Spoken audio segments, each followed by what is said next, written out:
Amen. Well, thank you to our worship team. Thank you guys for leading us in song. And thank you guys for being here today. We'll go ahead and make our way back to our seats. Sorry to interrupt. I love that we actually do talk. I love that it takes a minute to sort of bust that meet and greet time up. So just thank you for hanging in there with us and being a part of our service today, for singing together. I'm just really grateful to be here. My name's Kris, and I'm one of the pastors here. I'm the teaching pastor, the lead pastor here.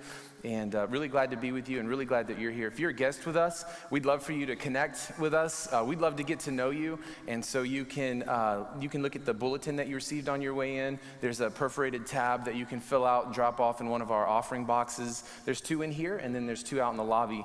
Or you can just text the word connect to the number on the screens. And all you do is just text the word connect, and then we'll send you some information and help you get connected and allow you to take next steps if you're interested in that.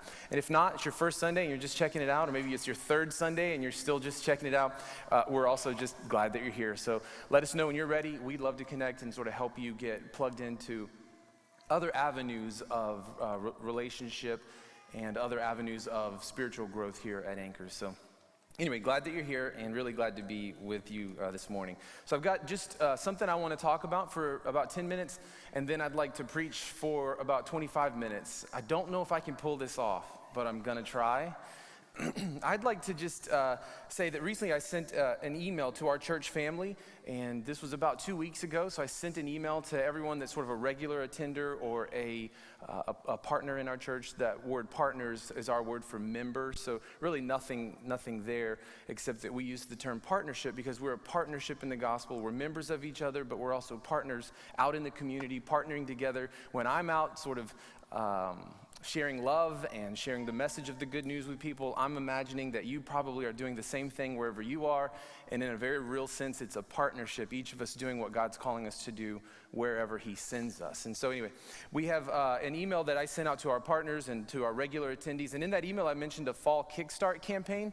And this is essentially just a fundraiser, a small fundraiser to kickstart our ministries going into the fall. So I don't want to belabor it because I know what happens when the pastor gets up and starts talking about a fundraiser. Everyone just sort of wonders what's about to happen and how long this is going to take. So I want to encourage you with a few things. The basic needs for this fundraiser are actually outlined in the fall kickstart card, the information card that's in your bulletin. If you want, you can pull it out, but you might not be able to read it. I just want you to take it home. I want you to use it as a bit of a prayer card and then just a bit of an information card. But on the card, it says that what we're trying to do is actually just meet the needs and meet the needs for some of our ministry teams. Our worship team has some needs, and our children's ministry has some needs. And we're already starting to make some progress just getting the things that we need. And we thought, let's do a kickstart campaign, a way to kickstart our fall and get those ministry teams the things that they need. So I love our children's ministry. If you go in today to our upstairs lobby or into our next door classroom in the Miller Studio, you'll notice that we've got colorful curtains. This is just the beginning of some of the changes we want to make to just liven the place up, give it a refresh, if you will. And so our worship team, our children's ministry team are looking for just a little bit of help. And then we have a couple of outreach opportunities. So I mentioned one of them in the information card, but we also have some other outreach that we want to be able to do. And then we have a couple of church plants we'd like to support.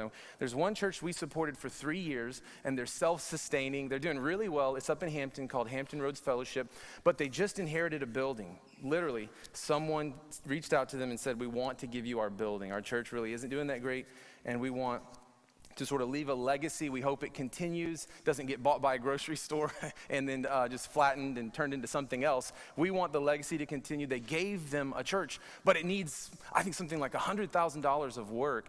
So I want to be able to take some of these Kickstart funds and give $1,000 to them and say, here's a one-time gift because we're behind you. We've always been behind them. And then the same is a similar situation for another church in Portsmouth who want to do the same thing. So that's kind of the Kickstart campaign in a nutshell. Any questions? Just kidding.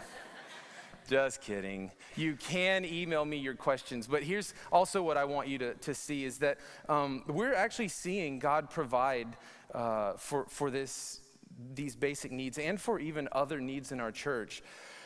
I want you to do this together. I want us as a church to do this together. And the total we're going to need, if you can just do the math, you'll see there on the card that we just need $12,000. But I want you to see we've already raised, without even mentioning it on a Sunday, I just sent the email out, we've already raised almost $3,000.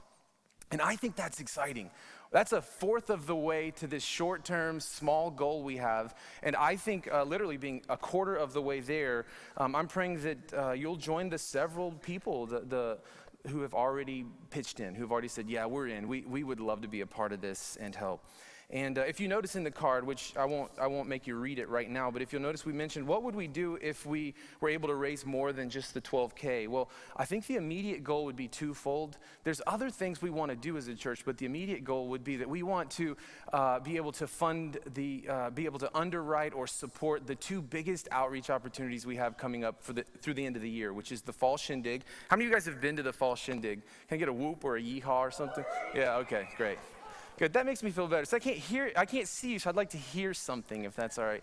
It feels lonely up here, So anyway, we're going to do the Shindig again, and I want to underwrite that. I want to get behind that. So anything that comes in over that amount here will actually go to that, and also help to underwrite our Christmas Eve service. That is one of our largest services. It's our most diverse service. I mean, age and ethnicity and stage of life, and we fill this place up, and there's all kinds of people, many of whom will probably never come back. But my hope is we leave a better impression of Jesus as they leave, that they think, this is something I seriously want to consider. I'd like to follow Jesus, or I'm not so off-put by followers of Jesus. And either way, we want to put on hospitality gatherings that really do show the love and the generosity of Christ himself towards us. So that's the first kind of idea, is we need that outreach opportunity. But the second is a little personal. It feels like a little bit like a business meeting. I'm trying not to do that. But the second is we also need some office space. Our church is growing, and our staff is starting to grow a little bit. Staffing is another sort of long-term consideration. At this point, I'm the only paid full-time pastor, and so we should probably have at least maybe one more. But things are going well. We've got a lot of support. We've got great lay leaders, and so many of you are serving. So everything's going well. But in the short term, I think we could use office space. And so anything that came in over that would help us to get established as a church with some office space. The counseling that I'm able to do with some of you, you remember I'm in your homes, or I'm having to meet you at coffee shops. And I don't mind, but sometimes it's not the most personal, and sometimes it is kind of hard to come up with a good spot to meet. And so things like counseling, things like leadership development, classes, seminars, our open house, our women's Bible study, a potential men's Bible study. There is space we could use if we had it. So I'm just kind of praying. I'm praying, and I'm wondering what we could do. Now, here's what's also exciting, is that we've been praying as a church for about 6 months or more, because the last two partners meeting where our members met, we actually mentioned these things. And since then, several people have given large checks, large donations to say, hey, we don't know where it's going. We don't know, we have no strings attached. We just want to be a part of what God is doing there. So we're kind of hanging on to a little bit of funds, saying, well, God, so you're already moving. It seems like before we've even found any adequate space, or before we've even got to the Shindig or Christmas Eve, God's already beginning to meet those needs. And so you're wondering, like, wait a second, so we do have some money, but you're trying to raise $12,000. Well, I think the strength of a church or an organization really doesn't lie in just what one person can give. But I think if all of us were doing our part, then we would just have enough to do what God's calling us to do. Now, the way I want you to think about this, and then I'm done, is I don't want you to be thinking like, well, how much can I give? Or how much is the pastor asking us to give? I'm not so much concerned about that as I am how many of us give. That would say more about our health and the culture in the church. So for me, it really doesn't matter how much. $5 or 5 million, that doesn't matter to me. Whatever God does, whatever he puts on our heart, whatever comes in is just whatever I'm assuming and would believe God just wants us to use and steward well.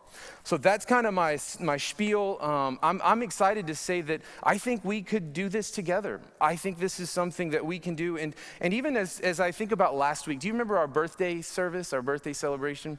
We share things about Anchor Church, and even after that, we went to lunch, and then later that night, we were just telling stories about those early days of Anchor Church. And the truth is, probably most of us can't relate, because so many of us are newer to Anchor within, say, the last 3 months or 3 years or something like that.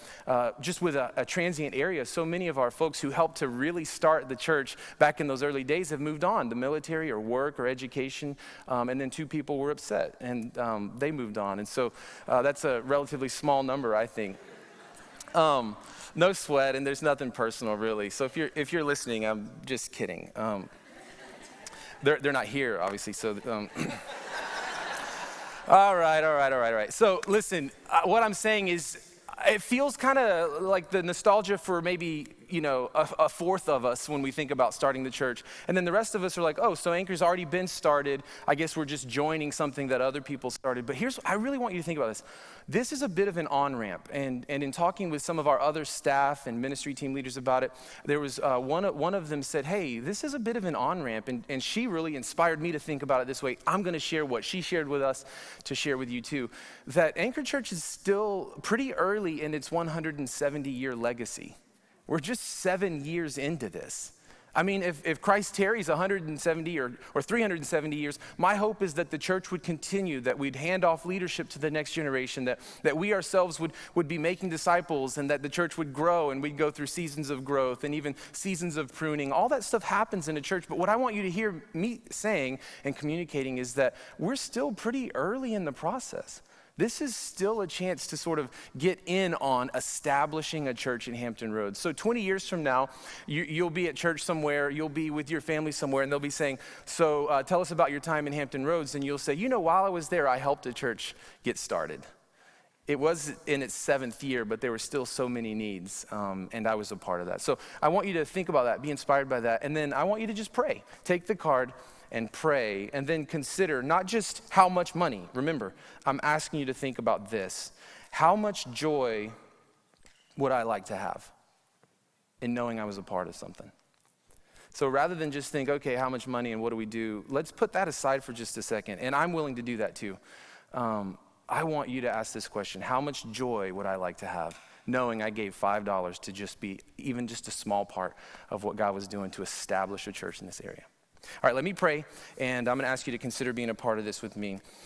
Lord, thank you for a chance to be able to talk about this. Thank you for a chance to talk about money in a way that really isn't a high-pressure scenario. We have money, and we have all the things that we need to do, all that you're asking us to do. We're dreaming a little bit, we're praying a little bit, and you're already starting to work. There's already some funds coming in, and so God, I'm excited, and I'm hoping that many of us will also be excited to just be a part of it. So Lord, would you inspire us? Would you energize us? Would you be clear to us? Would you open up doors that our church family can walk through? And would you close doors that really wouldn't make sense for our church family?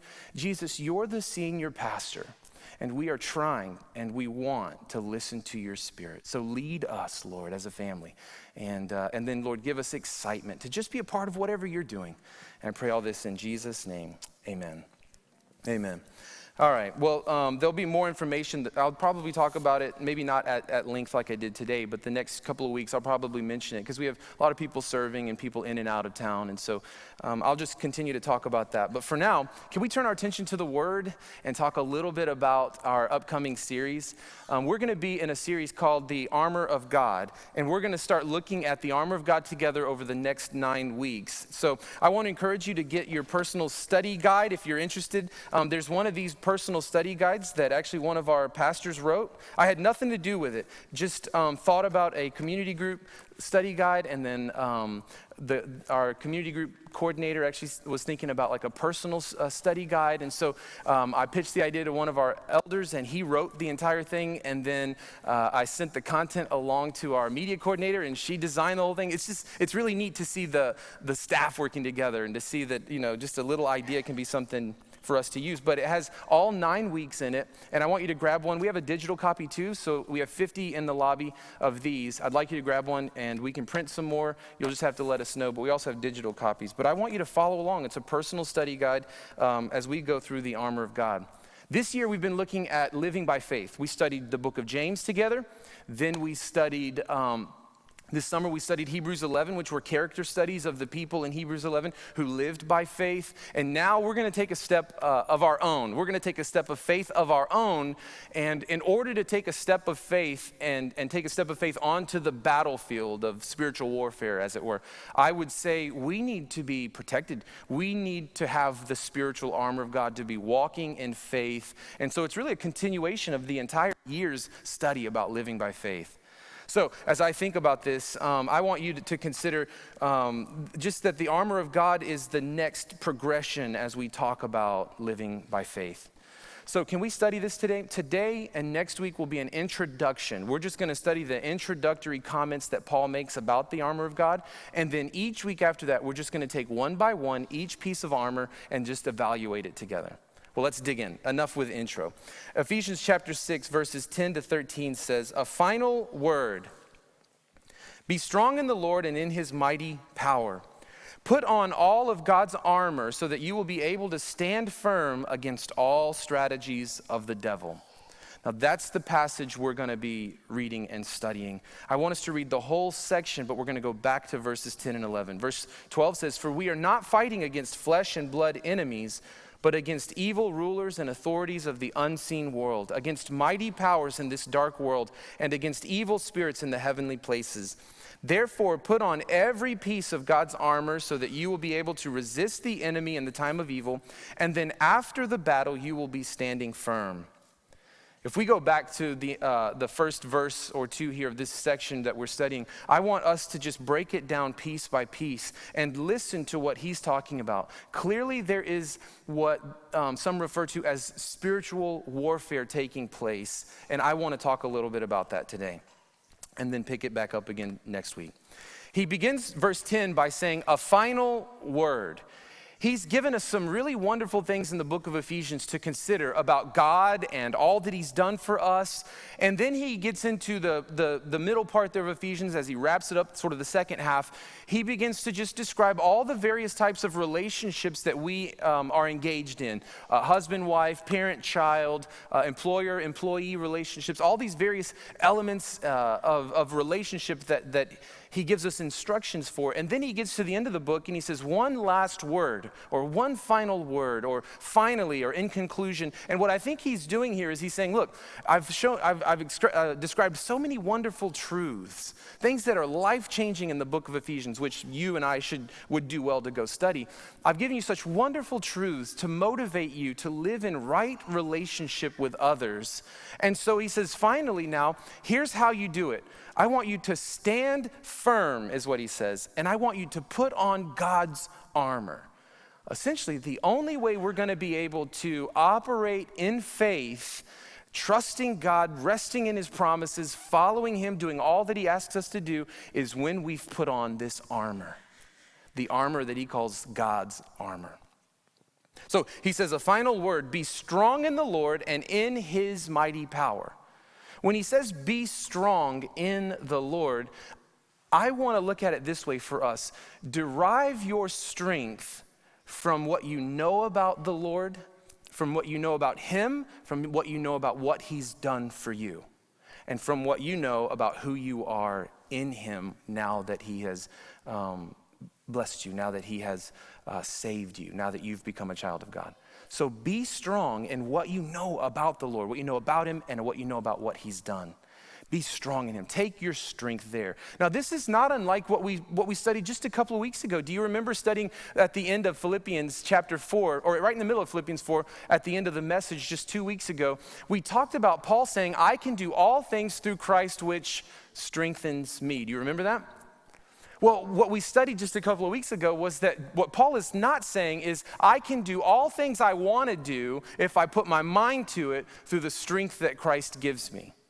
What he's saying in that passage, and you kind of have to read the whole thing, is I've been up and I've been down. I've been hungry and I've been full. I've been in times of plenty or had money or resources, and I've had times where there were limited to no money or resources. Paul is saying this in the Bible, and then he says, but I've learned this, that I can do all these things that God puts in front of me, whether the high or the lows, through Christ who gives me strength. Same thing we're talking about here today. in Ephesians chapter 6. It's a tie-in. It really does flow from all the living by faith discussions we've been having this whole year. Be strong in the Lord. Derive your strength from him and your relationship with him. And in his mighty power. Do you see that? Mighty power feels a bit redundant. Is that just me? As I study that, as I think about it, be strong in the Lord and in his powerful power.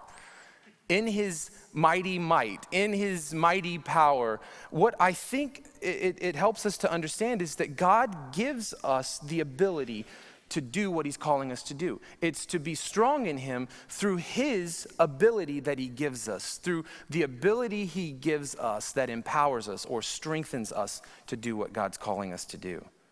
So what I think this means is that he is the one who gives us the strength or the power to do what he's calling us to do. Now, the reason I'm highlighting this is because I think when I read this or when I study this, I want you to see that we are to be strong in the Lord, not in ourselves or in our finances or wealth or not in our possessions. We are to be strong in the Lord, taking our cues from him, listening to him, deriving our strength to keep going, not on the basis of, what we're achieving or what we're accumulating, but on the basis of his call and his love for us. We are to be strong in the Lord and in his mighty power, as opposed to maybe our weak power. And that's the way I see what he's admonishing us to realize. Did you know that you can go about the Christian life in your own power, but it wouldn't be categorized as a mighty power? It would be a lesser kind of power. A less effective kind of power, a more draining kind of energy that gets spent on all that we're doing in our own power. And so when I think about this for me would be the opposite of powerful power. That's why I think it sounds redundant, but what he's saying is that God's power is effective power. It's a mighty power. It's a real and actual power, a strength that you can have and derive your energy from to do what he's putting in front of you, to do what he's calling you to do. Otherwise, I think we would be doing it in our own power. Can we talk about that? What that means to be doing something in God's power and then in our power with what time we've got left? Paul says in Colossians 1:29, he says, that's why I work and struggle so hard. Now just time out there for a second. Is it wrong to work? Is it wrong to struggle so hard? Well, Paul says, no, I have a reason why I do it. So we're talking a little bit about the source of energy. We're talking about the motive and where we derive sort of the motive for why we're doing all we're doing. And here, that makes the biggest difference. If I say you need to rest in the Lord, you still have to get the kids up if you have them. You still have to get up and go to class if you're in college. You still have to pay the bills. You still have to go to work. You still have to brush your teeth. You still have to do all the things that have to get done. Your car still needs to get fixed. Everything still has to get done. When I say, and when the scriptures teach us to rest in the Lord, to rest in his promises, we're talking about where we derive our energy or our motivation and how that energy gets spent. So he says, look, I'm happy to be spent. That's why I work and struggle so hard, because I'm depending on Christ's mighty power that works within me. Do you see that? How are you getting through that, Paul? How are you working so hard, and why are you struggling willing to struggle so much like that for all the work that you're doing? And he says, well, I'm doing it based on the energy that God is supplying, on the mighty power that he's giving. I'm not doing it on my own limited strength or power, but I'm resting in his mighty power, and that's keeping me energized. Here's the truth. You have energy and money, barring any unfortunate circumstances, the loss of a job or something. You have all the energy and all the time and all the money to do what God's calling you to do. We just might be doing more than that. And I want you to see what Paul is saying is, look, I'm working and I'm struggling, but I'm doing all that God's calling me to do. And as I do it, he's provided all the resources and he's given me all the energy to do it. When I start feeling exhausted or tired, I have to ask myself, is this a godly exhaustion? Meaning, am I exhausted from doing the work that God's called me to do? And at the end of all that exhaustion, do I feel a sense of joy or a little bit of satisfaction in knowing it was a job that I had done for the Lord? Even if it wasn't perfectly, I just knew that He wanted me to do it. And I gave myself fully to it, and I am spent. Well, that's a good kind of exhaustion. That's a kind where after that long day, you just feel like, man, that was good. It was hard and I'm so tired, but I'm also so grateful. Whereas the other kind of exhaustion, which is the kind that I also experience from time to time, is the kind where I feel like I am so depleted of energy or so depleted of joy even, that I'm not sure really how the whole week got away from me. Can any of you relate to that? I hope so. What I guess I'm saying is there's also a kind of energy we're exerting that comes from really doing things that God hasn't told us that we should or could or anything like that. And I think we've got to take time to just go back to Ephesians 6:10 and realize we are in a battle. And we are to be strong in the Lord and in His power and not our own power. It is possible to be doing really good things in your own power too. It's possible to be helping a lot of people, doing a lot of good things, going to church, giving of tithes and hosting a community group or teaching kids or hosting outside in the lobby, welcoming people. It's possible to be doing a lot of good things, but in our own power. So it's not just sort of that we would go out in our own power and do a bunch of bad things like gambling and spend the rent, for the month. That would be, yes, definitely doing something in your own power, something God's telling you not to do. But also I want you to see sometimes we can be doing what we feel like are just really good things. Hey, I'm just providing all the possible sport experiences that each of my children can possibly get into. Okay, well, let's talk about energy levels, and let's talk about maybe what God's asking us to do, and then just sort of what we feel compelled to do for various reasons. And let's talk about those reasons. Why so compelled to be so busy? Why? Well, I think we might be doing a lot in our own power. I can tell you from experience, I go through seasons of just having to stop and turn back around and say, Lord, I want to be strong in you, and I want to be strong in your power. And we've got to repent. We've got to turn and believe some of the things that I want to talk about today. When we're doing something in our own power, here's how I want you to think about it if you're taking notes. We're being motivated by our own promises, the promises we're making to ourselves or the promises we're choosing to believe. And we are being motivated by our own purposes, our own promises and our own purposes. Do you make promises to yourself? Man, I just know things are going to get better. Or you know what, I'm a good person. Or I'm going to show them. I'm going to prove this or whatever. We make these promises to ourselves. We say, you know what, I'm going to retire at 35. Or we make other promises to ourselves. And who knows whether that was sort of bounced off of God and a part of your relationship with Him or not. I'm not really attacking those concepts. It's just that we have promises and we're believing them. There's the promise that our job gives us, that if we just show up and we make that paycheck, that everything's going to be okay. There's the promise that a home in a good neighborhood makes, and some of us believe that. If I get my kids into a good school district, they'll, be less likely to be strung out on drugs or rock and roll or something. If I just get my kids into that college, I just feel like if they can get in, if we get that sports scholarship and they get into that school or we get into that neighborhood or we get that job or we land this thing, we're listening and always believing promises, whether we realize it or not. But everything around us is screaming, I can meet your deepest need. Relationships are doing that too. The boyfriend, the girlfriend, even the spouse. Sometimes even our own children can be screaming promises. If you take care of me, that means you're a good person. And what I guess I'm saying is we have to stop and actually be aware. Whose promises are we listening to? The promises of God about who we are and who He is and what's true in the world? Or these other various promises that any of us can just pick up inadvertently just by doing life and being unaware that we're actually in a battle? Not just the promises, but our own purposes. Well, I just want to do these things. I want to accomplish these things. I want to accumulate these things. I want to have this status. I want to have this reputation. I want people to think this way about me. I want to control everything. On and on and on go the list of our own purposes in life.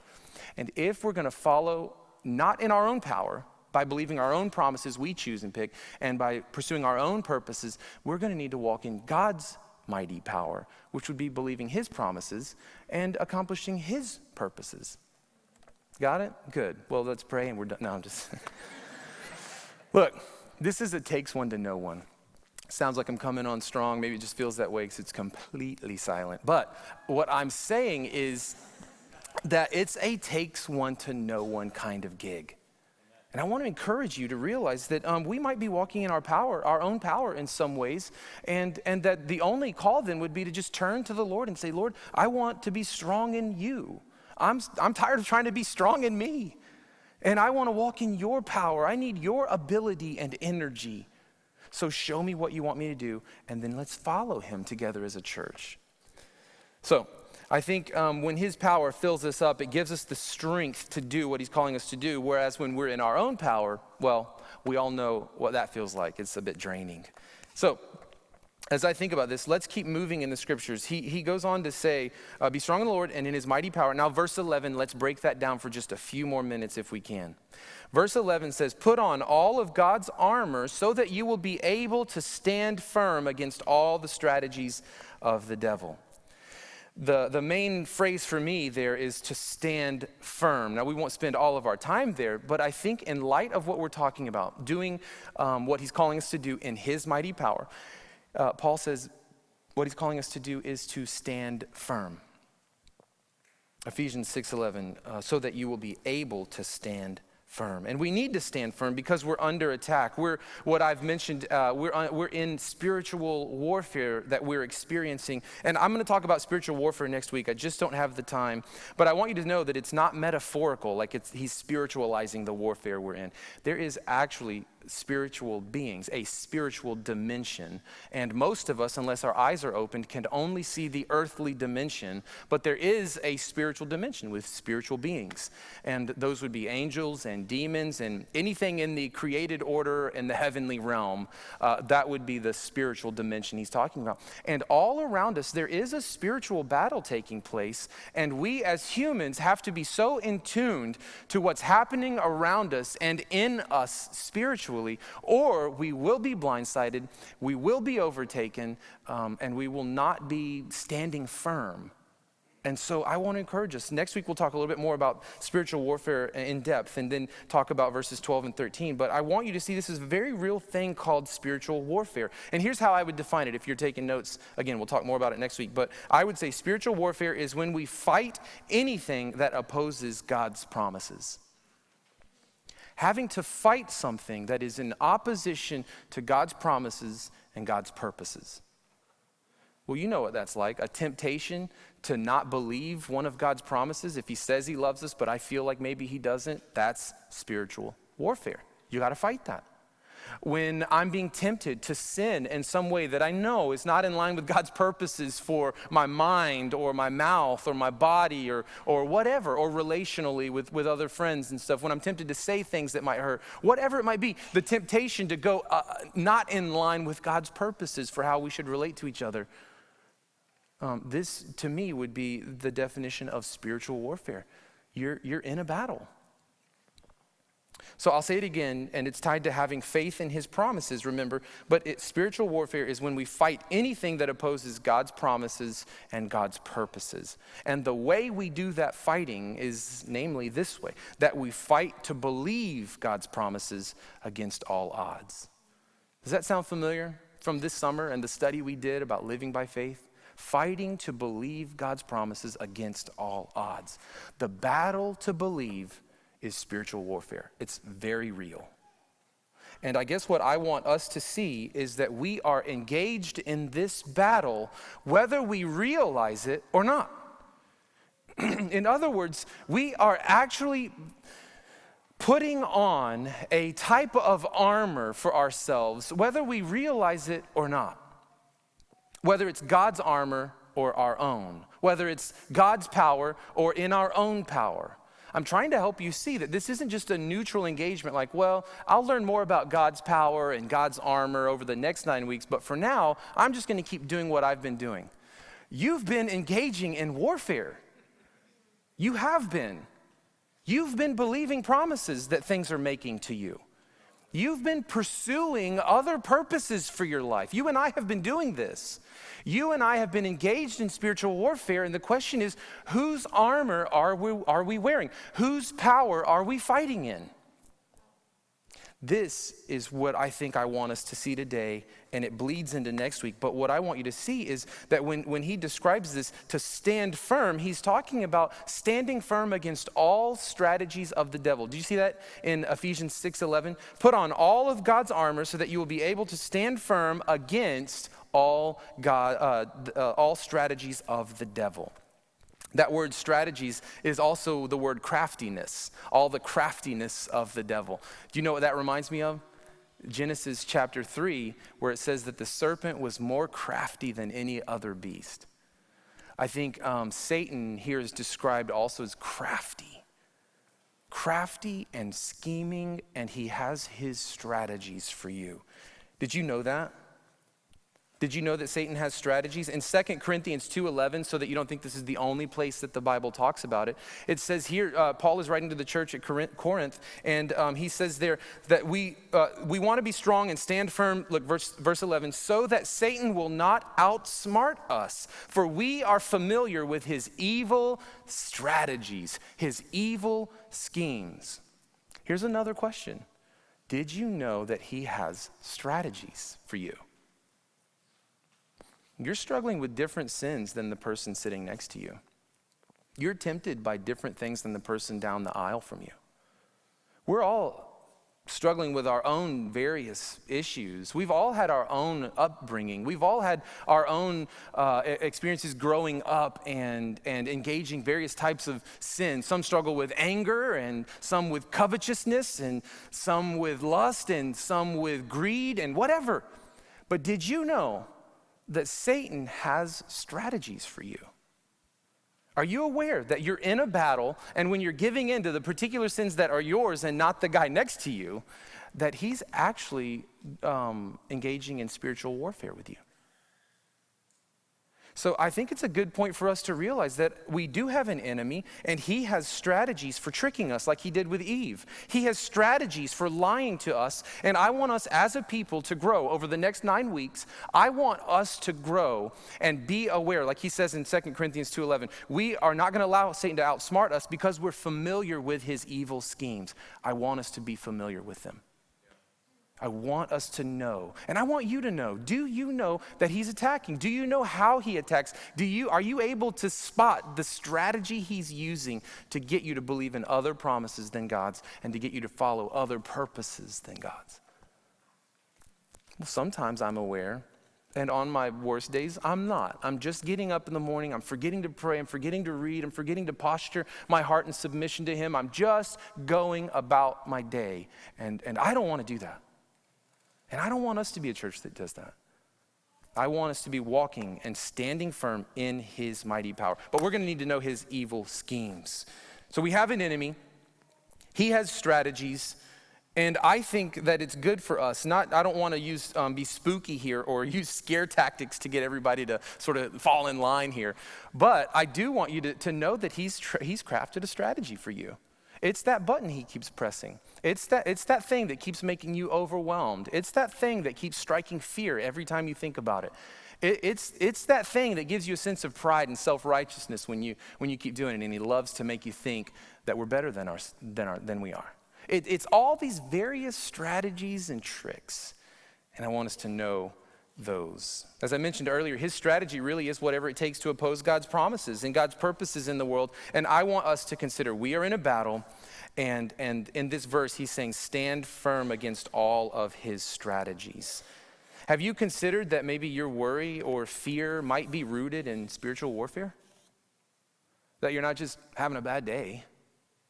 You might be actually undergoing some kind of spiritual attack.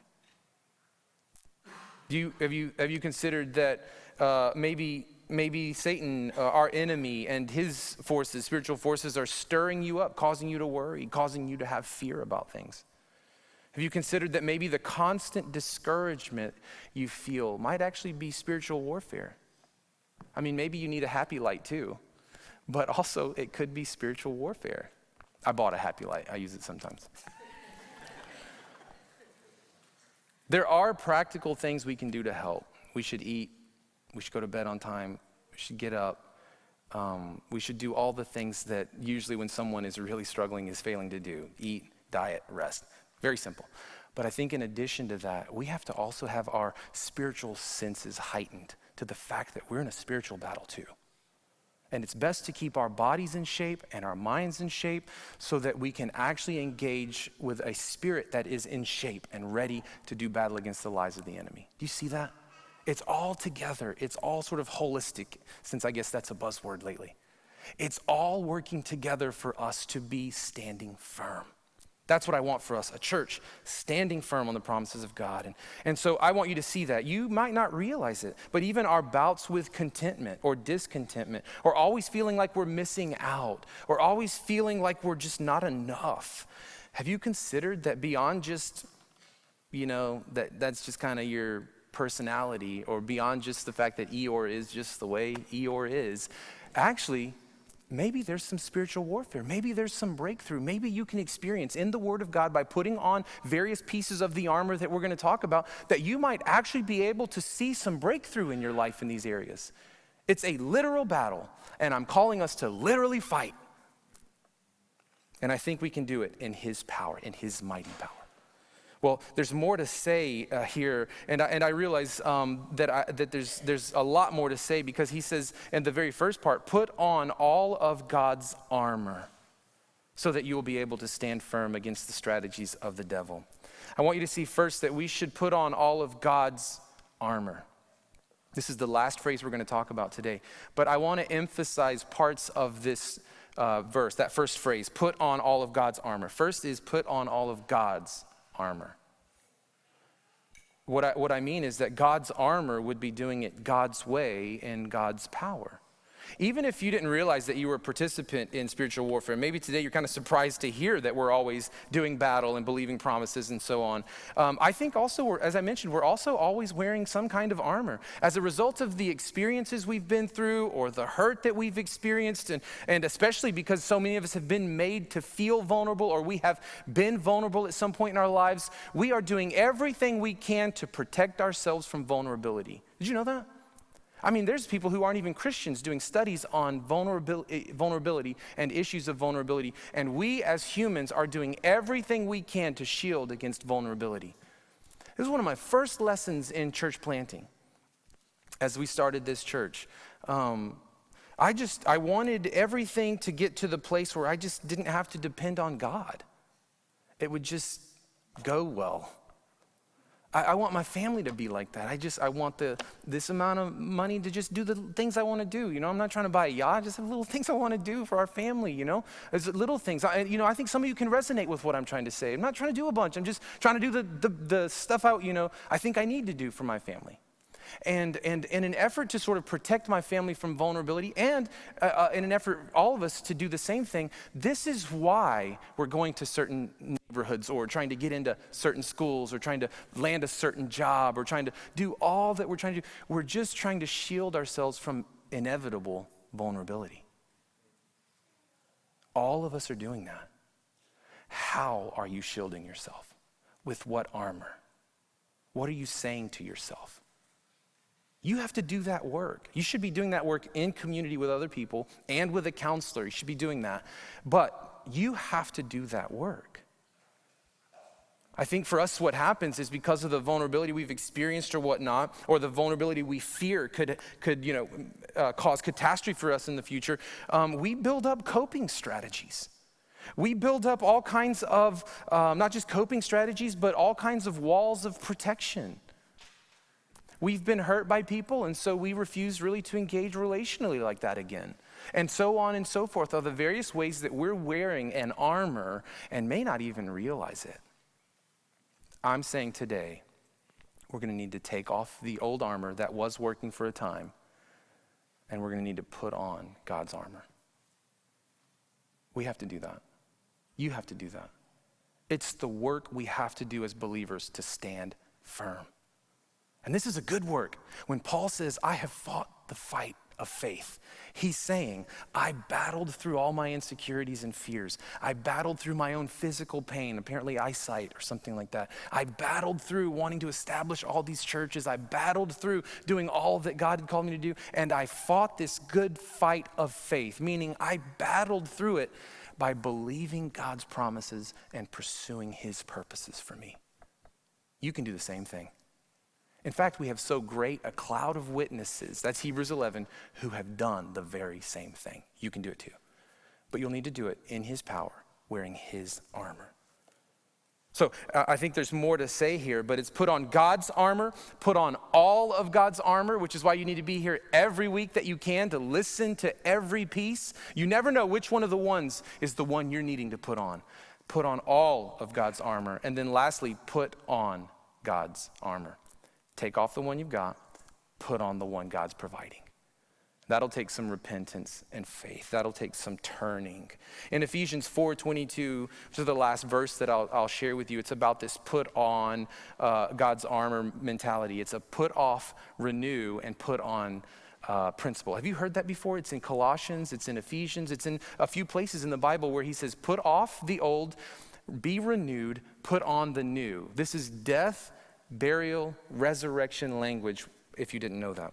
In Ephesians 4, verse 22, it says, throw off or put off your old sinful nature and your former way of life, which is corrupted by lust and deception, all manner of lies that we're believing. And he says in verse 23, instead, let the Spirit renew your thoughts and attitudes. Be renewed here. And then put on the new nature, put on the new way of living and being that comes from Christ, knowing Christ, created to be like God, which is truly righteous, holistically righteous, cares about our relationship with God and with others, and holy. That word holy is just fully devoted to God, set apart for God's use. So we want to put off the old, put on the new, and that we're putting on is fully fleshed out in the armor of God passage we're going to study. All right, I'm done. I realize this is an introduction to the topic of God's armor, and some of us might be thinking even now, like, wow, that was a lot. I got to really go consider that. I need to think through some of this. I'm kind of in a tailspin, not sure I can do lunch today. Look, there's work to do. That's what we're going to do over the next 9 weeks. Work. We're going to work together, but we're going to do it in his power with his armor, as I've mentioned. Some of you might be thinking, well, I need to learn more. I didn't know I was in a battle, or I knew I was in a battle, I just didn't realize to what extent. I didn't realize I was self-protecting, and I didn't realize I had all this armor I was building up, and all this stuff we've talked about. I need help sorting through it. You need to be in community. What most people think they need pastoral counseling for, they really just need biblical community. They just need to be in relationship with someone who can know them and speak truth to them lovingly and love them in a way that's in line with the truth. So I'll just say two things. Stick around. Be a part of our church. Be a part of if you're new or you're a guest, you've been here a few weeks, why don't you just make a 9-week commitment, and then we'll bless you and send you wherever else you want to go if it's not working out. But let's do this together. And then I would say also for us, pick up this personal study guide, track along with it on your own, and then follow along in community groups. You may not know this, but our community groups are all getting kicked off this week. So most of them have maybe had one meeting, but most of them, I should say some of them may have had one meeting, but most of them are being kicked off now. At the connections table in the lobby, you'll have one of these, which is a personal study guide, and we've provided a group leader discussion guide that goes along with the armor of God for all of our group leaders. Find a group, get in one, make the sacrifice, and do this. I'm saying this is the next step in fighting for spiritual warfare. All right, let's pray. Lord, strengthen us.